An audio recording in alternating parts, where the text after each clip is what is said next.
Shalom, family, and thank you so much for joining us for this week's weekly news update. I appreciate all of you who are joining us tonight as we are going to be reviewing the news. And as you probably already guessed, some of you who are regular watchers, we had a little warfare coming in. Last half hour has been quite intense. Just getting even internet connection. Interesting. How many find that interesting? I certainly did. And I'm so grateful for every one of you. We love you so much. And all of you are a bright spot in the firmament. And we are so grateful that you are here with us as we battle through these things. And so, very thankful for you. And thank you for the 5x5, my sister Erin. If you can hear me up in Michigan, and my brother out in South Carolina, well, then I'm going to suspect that everybody around the earth can hear us as well. And it has been a bit of a challenge. So thank you for your patience, your love, and your support, your encouragement, and your unity in Mashiach. It is a true inspiration to watch all of you as you continue to unite and connect together with one another. And it is a beautiful thing to watch. And so thank you for being who you are and for being found faithful yourselves. And so, again, thank you for your patience. And for those of you that are joining us for the first time, we are consistently doing these weekly. We do not like to, get too caught up in these headlines. And many of these that are here on the chat with us, those are the regular watchers and listeners. Many of you checked out completely from all news, and I really don't blame you because it can be it can create anxiety and be a major distraction more than a benefit. And so one of the things we like to say around here is that we want to be informed without being overwhelmed. And that's important because if you're overwhelmed, you become dysfunctional. You no longer can function correctly. And I think that's their intention. So we do these weekly to keep the 10,000-foot view in light of scriptural prophecy, in light of the scripture and the prophetic word that we saw laid out thousands of years before. And now we're seeing these things manifest in accordance to the King's word. And so again, I pray you all are able to follow along. And again, hope we didn't lose too many people in that slight delay. Unfortunately, we had everything that could go wrong. Never. What did my brother Gerald always say? Nothing ever goes wrong at the right time. So, why didn't I lose internet connection 3 hours ago? Why now? Right. Right when I'm about to go live and have to reset it. So it was quite interesting. But such is the battle, and I'm sure many of you are experiencing some of the same thing out there in some of your daily activity. And so be encouraged, encourage one another. And if you haven't already, please subscribe to the channel. If you double check that you are subscribed, because a lot of people have, well, not a lot, but we've heard from those who said that they were unsubscribed for some weird, strange reasons. So that is disturbing to know, but nevertheless, we're going to continue. We're not monetized or supported by any of these platforms, and so that means that the only way that people are going to hear these broadcasts is if you share them. So thank you for doing that. You are all a blessing. And now let's get into the news. And for those of you that may not know this, I don't know how you couldn't, because we say it every broadcast, but we do have remnantwatch.com. That's remnantwatch.com. And we use this as a aggregate site for all of the stories and things that we're going to be talking about, not only this week, but weeks prior. And why this is important is so we can keep a running record. And those of you that have been paying attention, we've been talking about this very thing that you're seeing as our top story tonight. And how many times have we been talking about this very issue? No, sister, I was the one that was late. This very, very issue we've been watching very carefully because we've been watching the entire experience from the beginning. So we had questions about the entire event that happened in the Middle East. Those questions still have not been adequately answered. And now it would appear that the international court is now considering arrest warrant for Benjamin Netanyahu over the war in Gaza. So remember, if you guys remember, we talked about that um, that there's a change in tactics, and this is very interesting because you don't normally see this kind of thing, right? So all of a sudden, instead of just lobbing, they're emptying their warfare, if you will.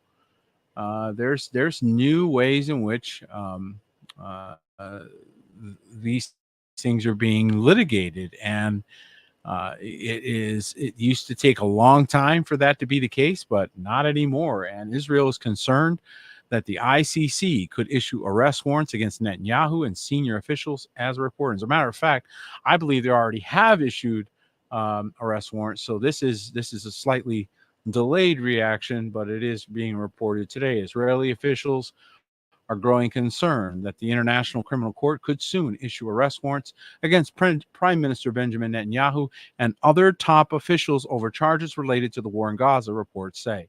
The court may accuse the senior government figures of pursuing an excessively harsh military response to Hamas's October 7th attacks on Israel and preventing the delivery of humanitarian aid to the Gaza Strip. The New York Times is reporting, citing Israeli foreign officials. So one of the reasons why we're watching this is because it's a different kind of warfare. It's still warfare, though.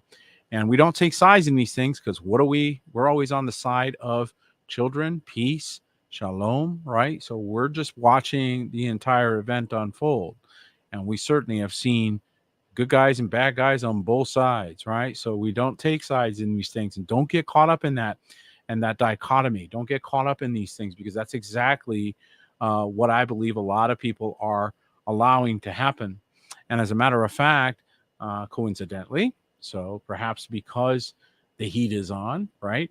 We're now seeing major ceasefire initiatives and opportunity or efforts to and overtures, I should say, in the hopes of discontinuing this conflict, probably permanently. And again, if you start holding individuals responsible rather than armies or nations, which is much harder to define, then it may be a much more effective way of discontinuing warfare. And if there's one thing we've all been thinking about and talking about, is what does this really solve? Okay, so we haven't seen anything good come from dropping a bomb, right? We're just observers watching, and honestly, we're seeing that there are certain forces at work in the world that are starting to say, we're going to hold individuals responsible for the actions of nations. This is a very different approach. And we remember we were watching Iran and how they were handling this. And so this was really interesting that they did not just go all out, which is, I think, what they wanted to see. And many of you have figured that out. And now there's hope for a new Israel-Hamas ceasefire, which piles pressure on Netanyahu as Gaza war nears 7-month mark. So we've been watching this thing going on in the Middle East for 7 months. And a lot of people have lost their lives in that 7-month period. Israeli Prime Minister Benjamin Netanyahu was under rising pressure Monday from all sides over his country's ongoing war against Hamas in the Gaza Strip. Far-right members of Netanyahu's own cabinet have threatened to drop their support for his coalition government if he accepts a ceasefire deal with Hamas. So you got pressure coming from that side. This is, by the way, known as the ellipsis. This is tribulation, right? This is the time of their trouble. Watch this now, because ceasefire with Hamas on the right, they're saying don't you dare. But U.S. and many Israelis are pushing him to strike an agreement to bring the remaining hostages home from Gaza and wind down the devastating war in the Palestinian territory. So from both sides, there's a lot of pressure now mounting. And of course, you already saw that the International Criminal Court, which is gaining more and more attention, is also logging in. So there's pressure coming from every direction for peace. And again, what does the scripture tell us? That we're headed toward a time when we would beat our swords into plowshares. Plowshares. What are plowshares for?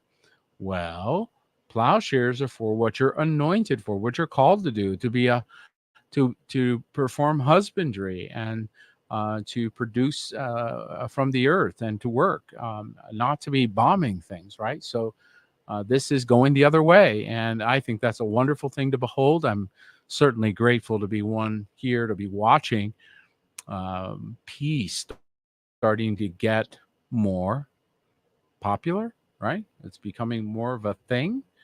And of course, a lot of where you saw a lot of the protests were in the college campuses and so forth. So you saw a lot of anti-war and anti-Zionist protests. And again, we don't take sides in these things. We're just reporting what we see.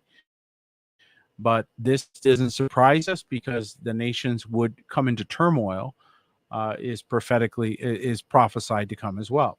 And so Netanyahu is, of course, reacting to this thing, which is, again, adding more pressure and more reaction as he likens U.S. campus encampments by anti-Semitic mobs to 1930s Nazi Germany. And, things are rough when they start bringing this up. Okay, when this becomes their go-to, when they start using that kind of rhetoric and language, well, in my experience, that's when you're starting to get desperate. Prime Minister Benjamin Netanyahu lambasted an anti-Semitic surge in the United States in an English language video message Wednesday amid widespread anti-Israel, pro-Palestinian protests on university campuses across the U.S. Now, there are other forces that are on the other side of these kinds of things. This is causing a devastation among the protest class, so they can't get their story straight. Whose side are you on anyway?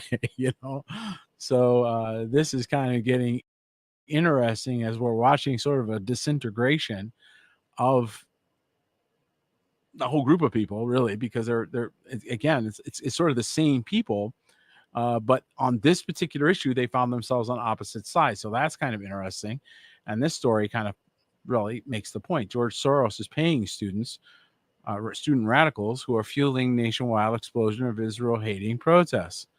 So you've got this coming out to warn us that this is where this is really coming from, right? So now we got to be suspicious of the motives of all of this stuff. And again, these were things prophesied to come not only from the scripture, which we knew these things would start to happen, but even more recently, those on the other side, if you will, have their own prophecies that they're trying to make come to pass. And one of those is to send countries into absolute chaos. And so this is important that we're awake.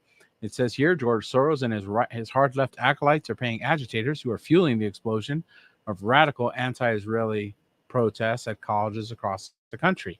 The protests, which began when students took over Columbia University Morningside Heights campus last week, have mushroomed nationwide. Well, of course they have. You gave young people a reason to get upset.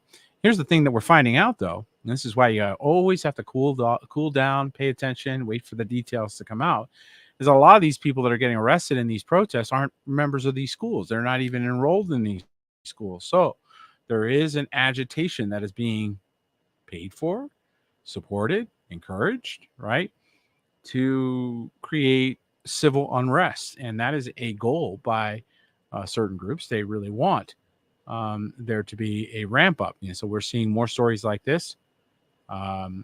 These ads, I tell you, they're all over the thing. One of the things that we love about Remnant Watch is we don't have any of the advertisements and pop-ups. We're not kowtowing to Google. Maybe that's why we have warfare getting our broadcast off. But we're not playing that game, and all these pop-ups and everything. Whenever you go to a news site and there's all these pop-ups and things, that's because they're selling traffic to Google, just so you know. Okay, they're monetized. Harvard anti-Israel protesters fly Palestinian flag in spot reserved for Stars and Stripes. And this is really very, very dangerous because, again, now you're going to stoke up the veterans, which I think is their intention. Okay, so they want to get everybody in on this fight.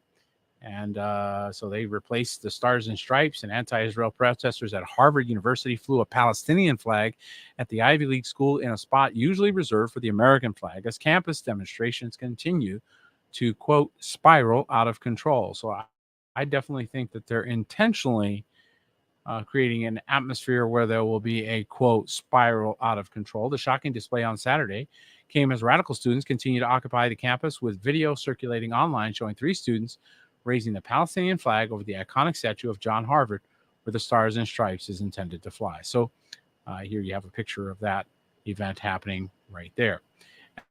And I do think that is meant to stoke the Patriots, so to get them into the fight, right? So they want to stoke both sides of this and get them moving because they're not moving fast enough. And chaos covers evil. So when there's chaos in the world, one of the things that the bad guys get away. So they throw in lower level bad guys over the back of the boat while they try to make their getaway. So this is something that we're watching with interest, but nevertheless is scary stuff. And by the way, while this is all happening, right? So we're being distracted by all this stuff. Guess what's inbound? Then within 1 month, this is going to become a major factor. In 1 month, it's only 1 month until the WHO pandemic agreement usurps U.S. sovereignty. How many people knew about this? You think this is going to get a few people upset? I do. Okay. So this is really, really disturbing. America stands just weeks away from handing over massive amounts of taxpayer funding, protective equipment intended for U.S. citizens, and an incalculable amount of influence over U.S. policy to the World Health Organization, critics warn. The global governance body will resume meetings to revise the WHO pandemic agreement on Monday, which will explain why we're hearing some of the headlines that we're about to cover.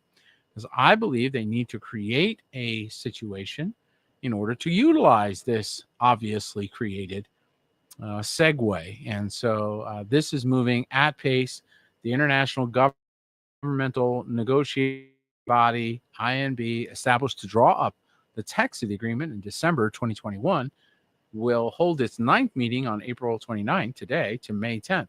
That provides just over 2 weeks before the 77th World Health Assembly meets from May 27th to June 1st in Geneva, Switzerland, to ratify the final document. So we are just a short amount of time away from major developments in the way policy is made. And if anybody remembers, of course you all do, that in 2020 we all saw the power of policy, not law.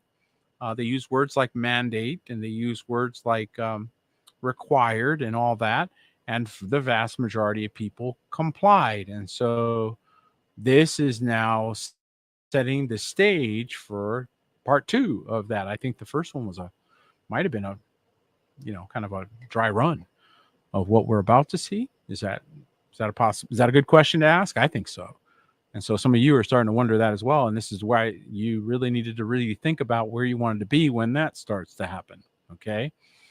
And I think that a lot of people are figuring out some of the deceit, some of the wickedness, some of the things that were done. And that is now coming to light. And so they need to keep moving, and they need to create crises to cover these things, because as the lies come out, as the population awakens, as people are going through the Great Awakening, and this is just the man on the street, just regular Joe is going, wait a minute, there's a lot of things that we thought were one way and they're really the other. They've got to quick do the bullfighter, the matador. They got to do the red cape and get you going over here so you don't really figure out what's happening. And one of the things that we've been keeping an eye on is the economic front, because this is another level of warfare, right? And so U.S. regulators had to seize a troubled lender and First Republic First, and it was sold off by force just this last week. So another bank failure that they're trying to smooth over by saying they sold it to another bank. But remember, what we are watching is the consolidation of power. And so U.S. regulators have seized Republic First Bancorp and agreed to sell it to Fulton Bank, underscoring the challenges facing regional banks in a year after the collapse of 3 peers. Philadelphia-based Republic First, which had abandoned funding talks with a group of investors, was seized by the Pennsylvania Department of Banking and Securities. So the government has come in and just seized this bank. This is going to continue to be a theme because the wheels are falling off. On the one hand, they want to stand up in the international arena and brag that, I think it was Alan Greenspan, the former Fed treasurer, Fed head of the Fed, said, there'll never be a time we'll ever default because we can just print more money. That was a bad thing to say in the international market. It also was a bad thing to say to American people who are going, well, if you can just print any more money, why in the world are you driving people crazy with your taxations and other things, right? So it was a terrible, terrible policy statement. And unfortunately, now it's causing collapses. It's causing people to ask new questions that they weren't asking before. And so these are the kinds of things that you're going to continue to see as we move forward. And I want to encourage you all to be sober and vigilant in this hour, because these things will affect your ability to purchase. It will affect your ability to acquire what you need for enduring difficult days. And that is their intention. If the general population is ill prepared and under prepared for the level of struggle that they can bring about, then that gives the prepared an advantage. So then they get to say, well, you get to come in here, but you've got to do this or you've got to do that. You see that? So now you've got a problem. The question is not whether you're going to be encamped. The question is which camp. Just something to think about, because uh, that is looming large on the horizon, and it's because of things like this, folks.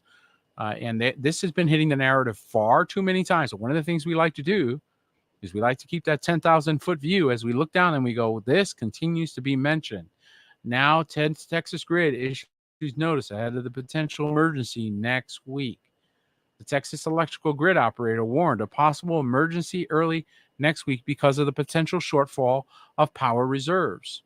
It's craziness. You would think we would be way ahead of this by now, but we're not. The Electrical Reliability Council of Texas said Friday the grid may have deficient reserves from April 29th, which is today, through May 1st, and ERCOT may delay or cancel planned power plant outages and may need to shore up available supplies by about 2,800 megawatts. ERCOT has said it issued the warning based on its analysis of various scenarios. Okay, so when you get into each individual story, there's no like smoking gun. There's no like one big thing. What you're watching is a slow drip. And I've seen this before. Anybody that's in my generation or older have watched this over decades, where they keep dropping things in the intention of eventually steering, right? So they first have to start moving public opinion. They have to start moving the needle, if you will. And this is what this appears to be to me. We keep seeing over and over again way too many warnings concerning power outages, power loss, and those types of things. And so as a result, we know that there's definitely something going on in that arena that we have to be careful about.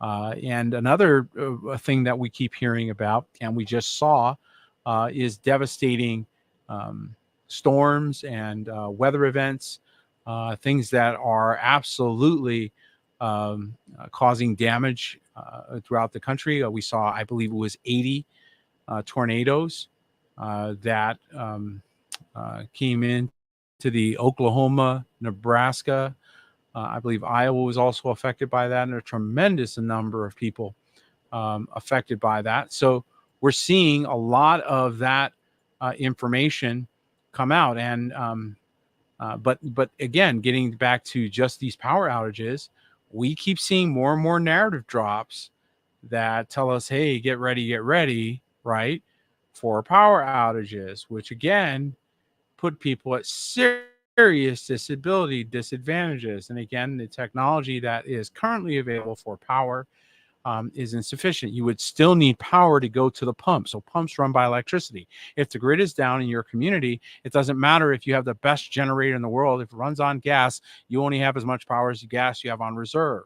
Because when you go get more gas, that pump's not going to work. Not to mention the fact that if you're in a city or a rural area or a populated area, and you're the only house with lights on, how many know that that's like, well, moss to a flame? What would you do if the power grid where you live went down and there was no electricity for an extended period of time? So they're not talking about it going down for a day or half a day or an hour. You might want to think about that, because experts are warning that it's just a matter of time before cyber attacks successfully cripple our power grids. And so one of the things that we're seeing, and I just experienced this as we were trying to get online today for this broadcast, that this technology is really fragile. Okay, this is why when they talk about running the world with it, I kind of chuckle, because I think you're going to run the world with this. Well, we're going to watch. We're gonna watch. We might laugh as we watch because you can't even keep the stuff running when things are good. So you have a very fragile world that we went to just-in-time inventory a long time ago, and this is going to continue to plague us as we go forward because people are ill prepared. They used to be more prepared. If they would have tried this 50 years ago, Americans would have yawned at it. But today, we live a very different way, and the West is very dependent on that just-in-time inventory mechanisms that we have all grown accustomed to. That's the way it works. And so many people can't even afford to go to the grocery store, even if we were full. I mean, so there's that. That's a reality. Another thing that we're seeing is this weather warfare. So we continue to see. Last week we talked about the once a century rainfall that happened in China. You all recall that. We were just discussing that in our last broadcast. Well, at least 32 are dead in flash floods that sweep through half of Kenya. And so this is beyond devastating. And not a lot of people pay attention to Africa. They look down upon Africa, but Africa is where a lot of natural resources come to, that funnel to the West and funnel to developed nations for products and things that we take for granted. At least 32 people have been killed and 2 are missing after flash floods swept through almost half of Kenya. Some 103,500 people in all have been affected. Kenya has registered heavy rain since mid-March, but downpours have intensified over the past week. So there's a lot of people that are asking the question, and I think you're among them, aren't you? You guys are among them. Aren't you one of those people asking questions like, on the one hand, you're admitting that you can create these things and you're testing technology to create these things. And lo and behold, look what the effect is. And so this is devastating. This is not just devastating for the day that it happens. It's devastating for months, even years later. So this is something that we have to be aware of is being unleashed in our world. And as a matter of fact, they're talking about reclassifying hurricanes. They want to reclassify them and to create a different, sort of category for them. You're going to need a bigger number. Scientists consider category 6 for what they call mega hurricane era. Oh, wow. That sounds like fun. Hope you're not on the coast. Okay. 1973, the National Hurricane Center introduced the Saffir-Simpson scale, a 5-category rating system that classified hurricanes by wind intensity. At the bottom of the scale was category 1 for storms with sustained winds of 74 to 95 miles an hour. So in case you didn't know that, that's how they determined that. And at the top of the scale was category 5 for disasters with winds of 157 miles per hour or more. And in the half century since the scale's debut, land and ocean temperatures have steadily risen as a result of greenhouse gas emissions. So they're going to blame global warming for this. Hurricanes have become more intense with stronger winds and heavier rainfall. This week, a research team at the University of Pennsylvania, led by the climate scientist Michael Mann, predicted that the North Atlantic will see an unprecedented 33 named tropical cyclones from June 1st to November 30th. So that sort of coincides with some other things that are going on in that time period. Did you guys catch that? Okay, so now we're talking about the WHO getting more policy power at the same time that we're seeing international disasters starting to affect, which, let's face it, that's going to affect hygiene and quality of life in whatever regions are hit. I'm certain that things in the Midwest are not great right now as they've had tornadoes, right? So what does that do for water supplies? What does that do for rivers, lakes, streams? What does that do for living conditions? These are all things that get affected by the weather. And so, and now what we're seeing a ton of news coverage. So I got to do basically a segment on this here. Now, you ready for this? Here we go. Bird flu. And this is the new thing. I've studied bird flu for 20 years, and here's why I stopped drinking milk as FDA begins testing dairy cows for deadly virus. And so they got this doctor to say, a virologist and former director of the Department of Health and Human Services, revealed his decision on X, warning that the virus, which has infected 2 Americans so far, could still be active in milk. I want to remind everyone that on our YouTube channel is a video called How Viruses Work. Really encourage you to watch that because education is a beautiful thing. The mind's a terrible thing to waste. They used to tell us when we were young, right? When you learn how these things work, you won't be as afraid. They're stoking up fear for a reason. Okay. And before I show you, well, let me get this other one. So here, watch this. So I want you to see how crazy this is. Okay. Just so you guys can see for yourselves, because this is welcome to my world. Okay. Watch this. 1 in 5 samples of pasteurized milk have bird flu virus fragments, FDA says. You seen this? Okay. This is April 25th. This is what the FDA is saying, putting a picture of the milk there. Food and Drug Administration said Thursday that traces of bird flu viruses have been found in 1 in 5 samples of pasteurized milk, providing a more detailed picture of how much the milk supply has been affected. Dun, dun, dun, dun, right? Okay, watch this. Watch this. This is why we do this, guys. You want to know why we do what we do? This is why we do it. Take a look at this headline. You guys seen this? You seen what I just saw? Okay. Same day. Came out the same day. FDA admits it doesn't know if retail milk contains live bird flu. They can't even make up their mind on their story. All right. Agency says milk supply is safe, but acknowledges a lack of testing. Well, if there's a lack of testing, how did you come up with this? Are you catching this? Are you paying attention? They just admitted there's a lack of testing, right? So they just said it doesn't know if retail milk contains live bird flu. Doesn't know. But 1 in 5 samples, they say here, same day. Exactly the same day. Okay. I find that kind of odd. Just saying. Somebody's lying. Something's not gelling. That math ain't mathing. You know what I'm trying to say? So there's definitely something going on here. And I do believe it is, once again, sitting at the 10,000 foot view. What are we seeing? Well, we're seeing a whole lot of fear mongering and attempt to poison the minds of people concerning their own milk supply and things like that. And so I think that there's going to continue to be more of that. I think it's very wise for everybody to be sober and vigilant in this hour, not to be taking these things for granted. And it's very sad in many respects because, again, if there was a real issue, a lot of people would still be stuck, even if there was a real significant problem. But when you learn how these things actually work, well, you might not be as frightened. Speaking of fear tactic, so since 2000, maybe even just slightly before, I cannot recall how many times, and somebody else help me out here. Gerald, you're on the chat, so I'm sure you'll know, or at least have an idea. How many times have we seen this headline? UN nuclear chief says Iran's weeks, not months, from enough uranium to make a bomb. How many times have we seen this? They're weeks away. We saw it years ago, 20 years ago even, right?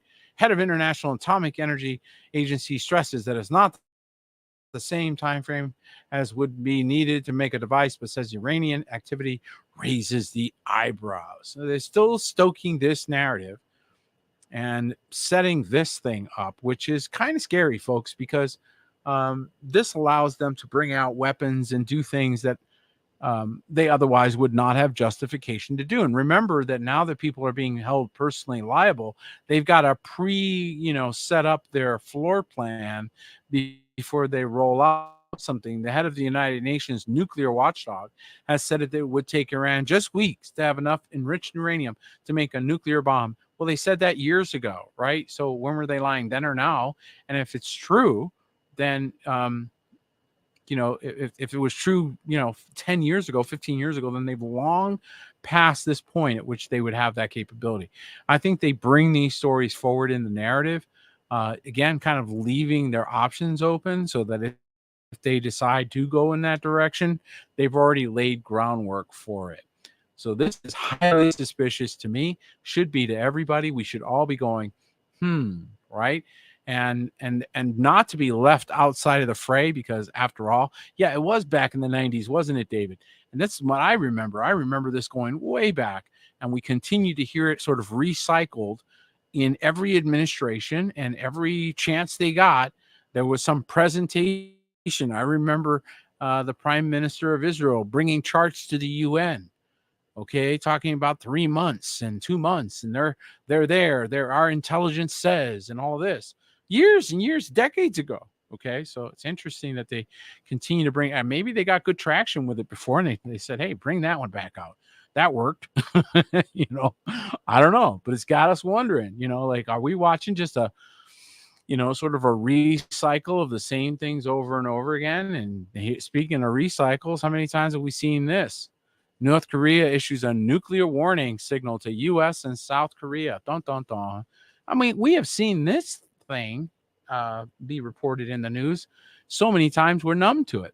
Kim Jong-un reportedly oversaw the country's nuclear counterattack posture. Bum, bum, bum. North Korea's missile test on Monday was in fact a drill to test nuclear force preparedness, according to local media.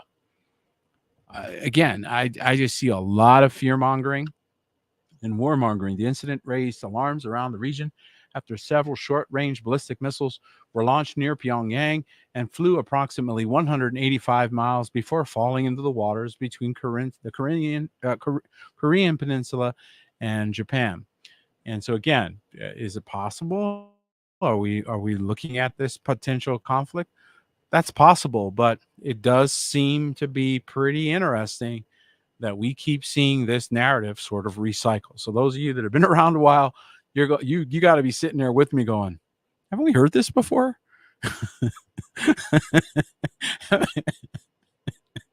Weren't we weeks away, years ago? So it's very interesting to see how these things develop, and how they keep dropping these things. There's another one that we've now watched now over the last year. Okay, how many times have you heard this headline? Right, we are keeping an eye. If it's not either China or Russia that they keep blaming this on. The Russian cyber attack hacked Texas Panhandle drinking water and flood town in first ever raid by Kremlin aligned group. Okay, again, these crack reporters who never leave their desk, but they got this down. If true, the hack would be the first ever disruption of U.S. water system by Russia. Russia. Yeah, I'm with you, sister. Yawn. Others like Iran and China have been accused, and feds are investigating. Again, same narrative drop, different group, but it's kind of the same cycle, same story. So it's making you go, wait a second, is it what's going on here? And I think that's an appropriate response. At the same time, I think that you should realize that it doesn't matter who does it. If the power goes off or the water goes off, you're going to be affected, right? So be prepared regardless of who they blame. But the point is, there's narrative building. Russian hackers claimed to be backed by the Kremlin are believed to have remotely accessed Texas's town's water tower. Why is the water tower connected to the internet? I don't know. Anyway, the suspected hack in the Texas Panhandle town in January would be the first ever disruption of U.S. drinking water systems by Russia after Iran and China carried out similar attacks. Okay, so now you're being warned about the Russians are coming again. You should be getting a little, I think yawn is kind of the right response, especially among saints who are fearless. But nevertheless, I do think that the worst threats you all face aren't overseas. And so just be aware of that. And that's why I think you're going to continue to see this narrative spin about grids and water supplies and things like that. And again, it's not to say that these aren't real targets and real potential threats, because they are. So these warnings are to be taken seriously. It just makes you wonder who's really doing it, right? Who's the ones really behind it? It's that old Hegelian dialectic where problem, reaction, solution seems to be being employed. And this is a devastating thing in this hour, because we know that people, again, are living, many of them paycheck to paycheck, if that even, and relying on, municipal support is becoming a challenge. So just something to be aware of, so that you're not caught unawares. You're not caught by surprise and devastated by those things. And there's a lot of social things that are also stoking a lot of crazy responses. This AI thing is just going nuts. We've touched on this now several times in the last year, and especially in recent reports, because it continues to dominate the narrative building. And urgent warning for anyone using a scarily accurate AI death calculator. Look at this, guys.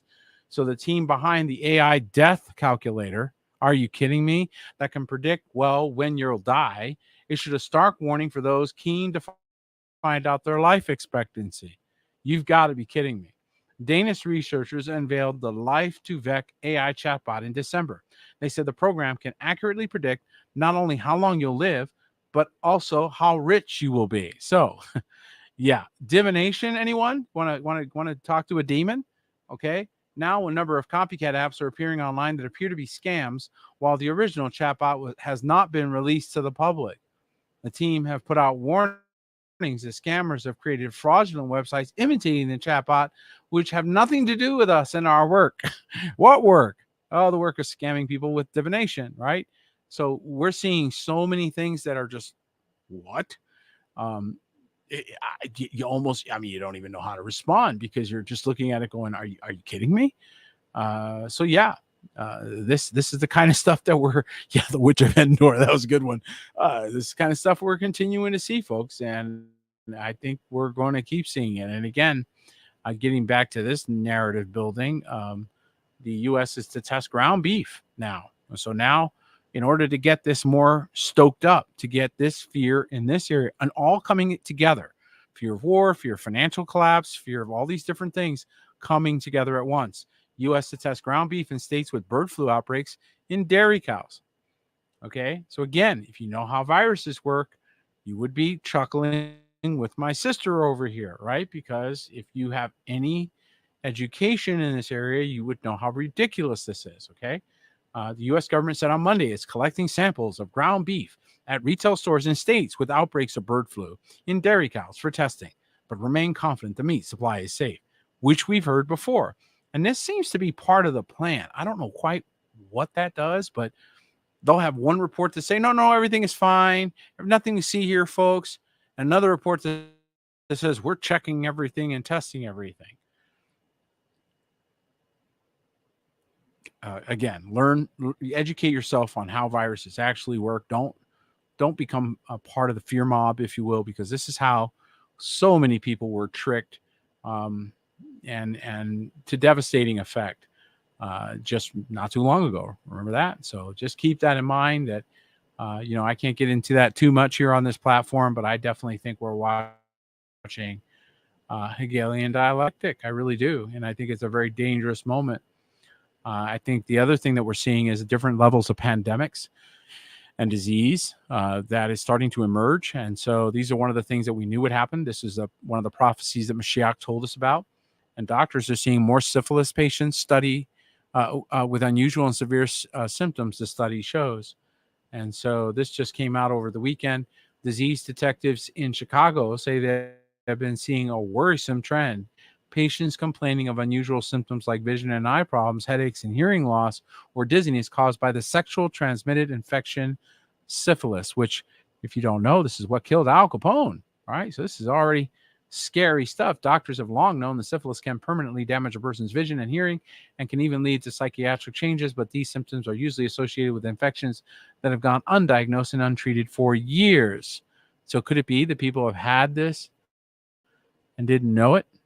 And we're spreading it in this high sex, high body count culture? Possibly. So those of you that are abstaining or remaining faithful in your marriages, well, guess what? You're not going to be affected by the same things.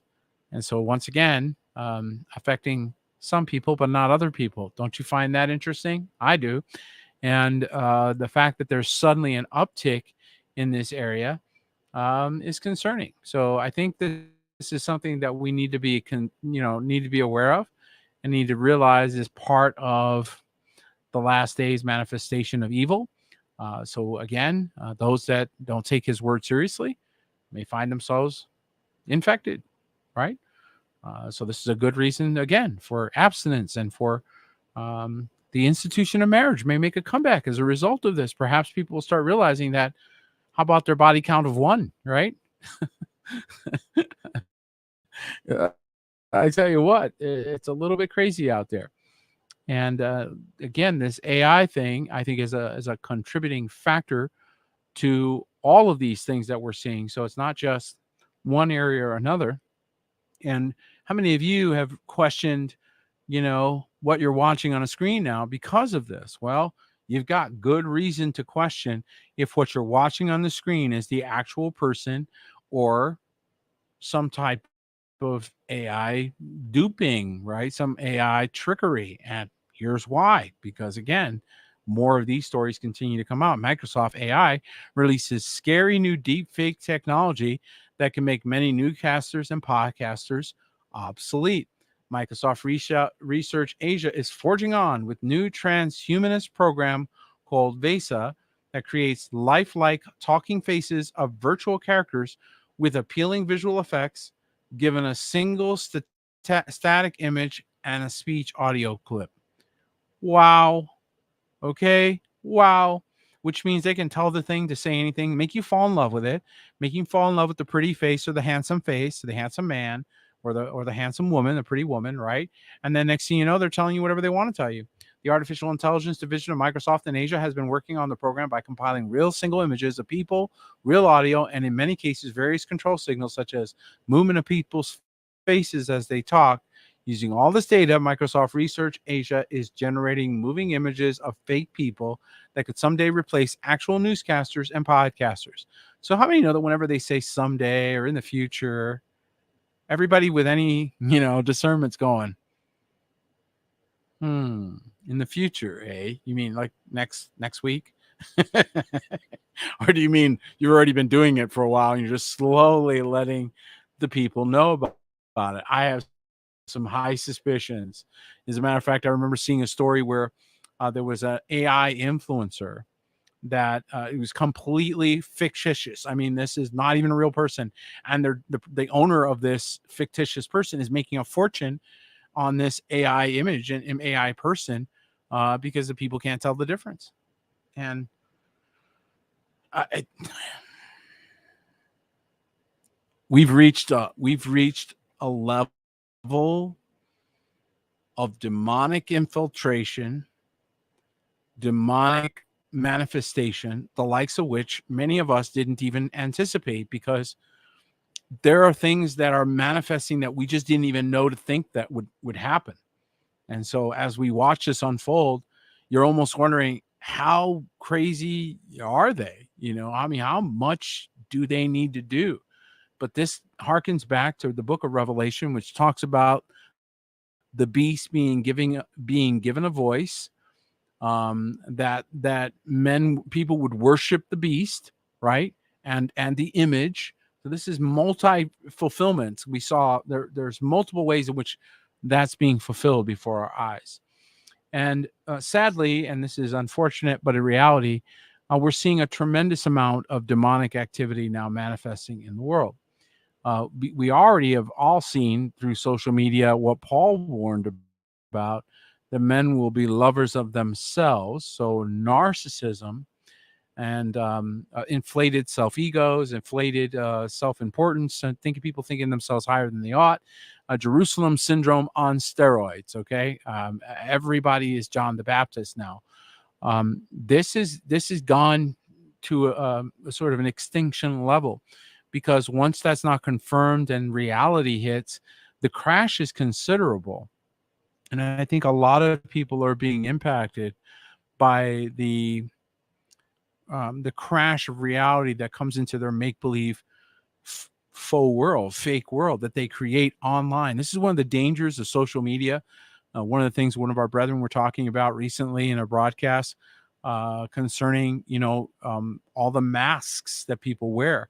And this is devastating. So now if you can do AI, which is just another level of masking, how much departure from reality will people be doing, right? So this is a dangerous result. And one of the things that we got by prophetic word is self-destruction, that there would be self-destruction. You were going to see, I believe the word came in, when was this? I think December of last year, according to their calendar, and that you would start to see leaders in ministry petitioning you, the public, for prayer for their diseases and things, and self-destructing because they refuse to repent, basically. And so now we're seeing that more acutely, which is a little scary, but a reality in our world. And it's kind of sad because, again, these many times are the good people, people that we want to encourage. We want them to recover. And this is, by the way, really why you need to have fellowship. You have to be connected. You have to have people that you have in your life individually as a person, because we need one another. And here's a really sad story about a real life ministry that is in mourning because police confirmed that their pastor, Gene Jacobs, died of a self-inflicted gunshot wound. This is becoming more common. I do believe that a lot of people are suddenly waking up to lies and deceit. This is no longer something they can hide from. And while it may not make the news, we know as the remnant that that is a contributing factor to what we're seeing. Pastor Gene Jacobs of Real Life Ministry, Silver Valley, was found dead in a mountainous area south of Pinehurst, Idaho, on Tuesday evening. Died from an apparent self-inflicted gunshot wound, local police said, as his church continues to mourn their loss. And so this is a very bad sign. This indicates a level of despair. What I like to say is this is discouragement that did not get checked. And a lot of it is because of, again, finding out you've hit a dead end. You've hit a place where death was more attractive than going forward in your life. What could possibly do that? One of the things I believe is finding out you were lied to, finding out that what you've been preaching or teaching was incorrect, feeling responsible for those people that you've been speaking to, and maybe not having the ability to face that. And so while we, on the one hand, want to be truthers and declare the truth and expose lies, we do need to understand that there are devastating impacts to these things. And so this is a unfortunate but real reality of our world. And I think we're going to see more of this, not less, in the days to come. So I think it's really wise for all of us to, again, be people that are connected, not taking for granted relationships and partnerships with others, because this is how we endure. Many people are, struggling in this hour, and they need that. They need that connection to know that they're okay, that they're going to make it through, and somebody to say, listen, we understand you were lied to. We understand you didn't know. Now let's go out there together. Let's hold fast for the truth, right? And at the same time, you're seeing things like this, where I knew this was going to happen as the numbers swell. This is predictable, that you were going to see these types of. Let me get this on the screen. Come on, here we go. It's not wanting to cooperate. There we go.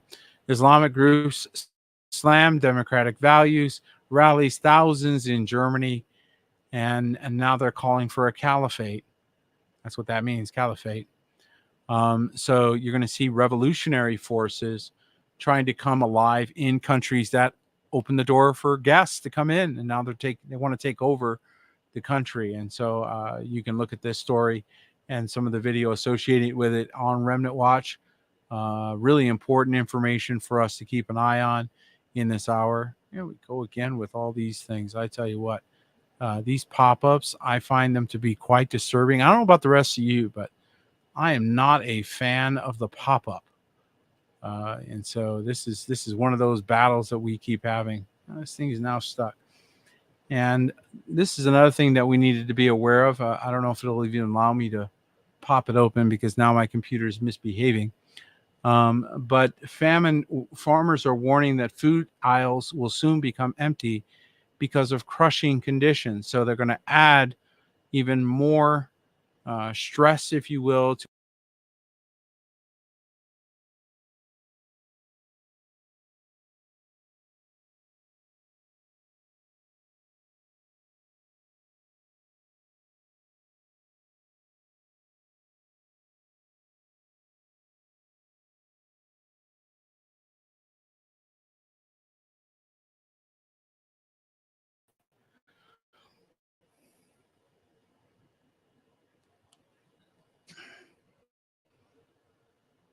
Sorry about that, folks. That's wild. We just continue to have more and more manifestations, and this is one of the things that we've been dealing with here. So um, this is interesting. Now it's doing the spinning. And the hits just keep on coming. This is funny. This is something that we've been dealing with. I'll tell you what, and they're gonna run the world with this tech. This is how they're gonna run the world with this stuff, right? How many are going? Yeah, right. I sure am.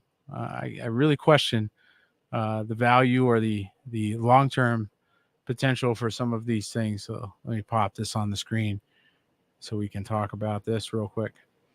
I don't know if you heard me before, but this is another element that I believe is going to contribute to more of that breakdown and also narrow the focus going forward. Farmers warn food aisles will soon be empty because of crushing conditions. We're not in a good position. And so once again, this is part of the discomfiting that we were told was going to occur by prophetic word. And the United Kingdom is facing dire food shortages. So if you're in the United Kingdom, you're in our prayers. Facing prices are going to skyrocket. Yeah, whenever demand is there, but the supply drops, that is just a basic economic factor. And so forcing prices to skyrocket, and experts predict this is only the beginning. And if you remember, you got farmers all over Europe that were protesting. What weren't they doing? Well, they weren't growing crops because they were too busy protesting and fighting and demanding their rights be protected, right? And so I think you're going to continue to see more effect of these things that are happening. And, this is part of the last days. This is part of what we're expecting to see. And I don't know if I covered this or not, but this report came out concerning the U.S. dollar, major dollar decline by Peter Schiff. He's predicting that the greenback as a global currency is going to be declining. Economist Peter Schiff has warned Americans to get ready for a major dollar decline.